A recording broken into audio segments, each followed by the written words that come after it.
રાજકોટ જિલ્લાના ઉપલેટામાં દિવ્ય જ્યોત દિવ્યાંગ સંસ્થાની મુલાકાત લેતા સ્વામિનારાયણ મંદિરના સ્વામી ઉપલેટાના દિવ્ય જ્યોત દિવ્યાંગ સેવા સંસ્થામાં સ્વામિનારાયણ ભગવાનના સંતોની પધરામણી, જેમાં કલ્યાણ મૂર્તિ સ્વામી તેમજ જૂનાગઢ વેદ ચિંતન સ્વામી તેમજ સાળંગપુર વાળા પધાર્યા હતા અને દિવ્યાંગ બાળકો સાથે મુલાકાત કરી હતી. આશીર્વાદ આપ્યા હતા. આ સંસ્થા સાથે જોડાયેલા તેને ધન્યવાદ આપ્યા હતા અને કહ્યું કે આ બાળકોને સારી રીતે સાચવવા એ પણ એક ધન્યવાદને પાત્ર છે, કારણ કે આ બાળકોને કોઈ પણ જાતની ખબર પડતી ન હોય ત્યારે આ લોકોને સાચવવા પણ ખૂબ જ કઠિન હોય છે. ત્યારે આવી સંસ્થામાં આ લોકોનો સાથ અને સહકાર મળતો રહે તો આ સંસ્થામાં કોઈ પણ જાતનો વાંધો ન આવે.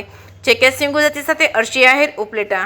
શ્રી સ્વામિનારાયણ ભગવાનની જય, અક્ષર પુરુષોત્તમ મહારાજની જય, રાધા કૃષ્ણ ભગવાનની જય, સિયાવર રામચંદ્ર ભગવાનની જય, પ્રમુખ સ્વામી મહારાજની જય, મહંત સ્વામી મહારાજની જય. દિવ્ય જ્યોત વિકલાંગ સંસ્થા એના દ્વારા બાળકોને સેવાનું ખૂબ સુંદર કાર્ય થઈ રહ્યું છે. આજની મુલાકાત લીધી અને સંપૂર્ણ જે સંસ્થા છે એ સંસ્થાની અંદર જે કે બધા ટ્રસ્ટીઓ ત્યાં બધા મહેનત કરી રહ્યા છે, બધાને ખૂબ ખૂબ ધન્યવાદ આપવામાં આવે છે અને બાળકોનો સર્વાંગી વિકાસ થાય અને સાથે સાથે મંદબુદ્ધિના બાળકોની ખૂબ સારી સેવા, ખૂબ જ મહિમાથી અને દરેકની અંદર ભગવાનને જોવાની દૃષ્ટિ સાથે કાર્ય કરી રહ્યા છે.